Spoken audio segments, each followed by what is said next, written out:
So we're going to review what we learned in class about inverse derivatives. I'm going to start out with the trig inverses and how to use the rules to find derivatives, and then move into doing the actual inverse, the actual derivative of an inverse function.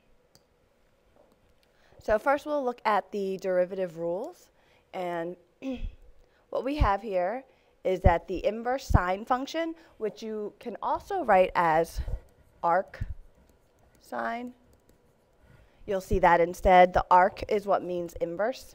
Inverse is not the same as 1 over or the reciprocal. So the sine inverse of u does not equal 1 over sine of u. They are not the same thing. Now that we got that clear, let's actually talk about what we're looking at here.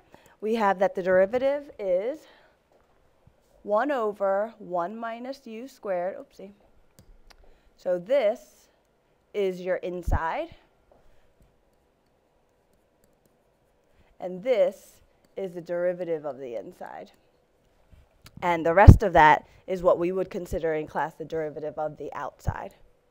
Just erase that part. Okay, and so if we look at the next one, cosine, you'll notice it looks almost exactly the same except for the negative.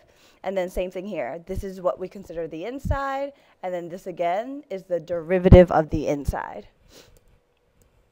Next we're going to look at tangent and cotangent together, because the only difference between tangent and its cofunction cotangent is the negative.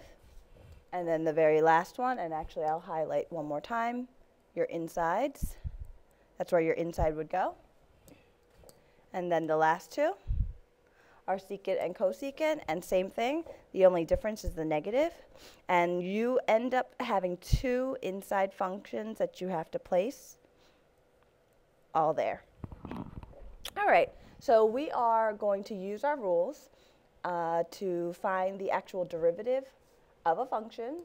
And what I'm going to do is steal over one of the rules, because I know my next problem is going to be a arc sine, or inverse sine, sorry. All right, there we go.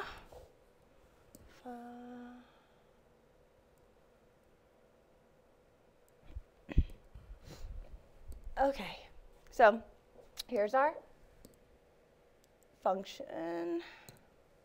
Here's the derivative that I just stole from the other page. All right, so we want to find the derivative of this function.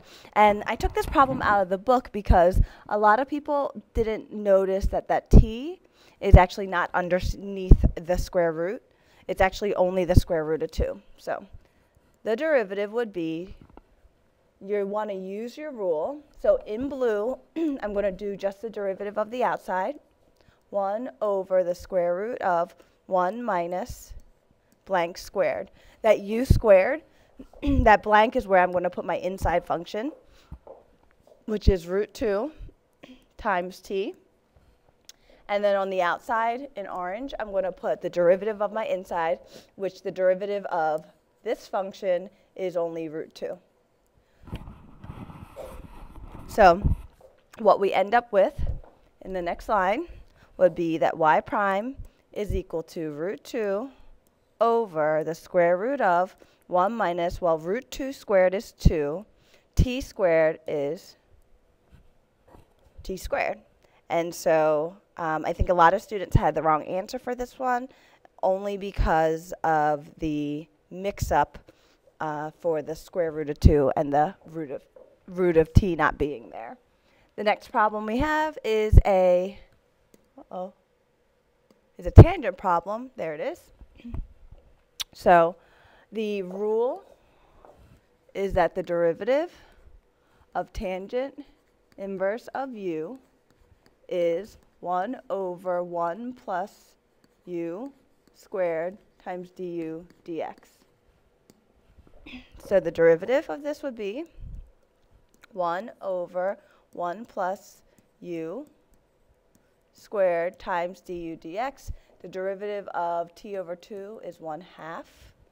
And so we end up with y prime is equal to 1 over 1 plus t squared over 4, and the entire quantity multiplied by 2. So let's take a look what we end up with here. 1 over, and let's distribute the 2 to the 1, and we'll distribute the 2 to the fraction. And then I am going to get a common denominator. And my common denominator here would be on the bottom, multiply this by 2 over 2. And so we end up with 1 over 4 plus t squared over 2. It's a stacked fraction, so what we're going to do instead is we're going to say that that's the same thing as 1 divided by. Okay? And dividing by a fraction is the same thing as multiplying by its reciprocal, so I'm going to leave 1 here. And I'm actually going to multiply by the reciprocal, which is 2 over 4 plus t squared.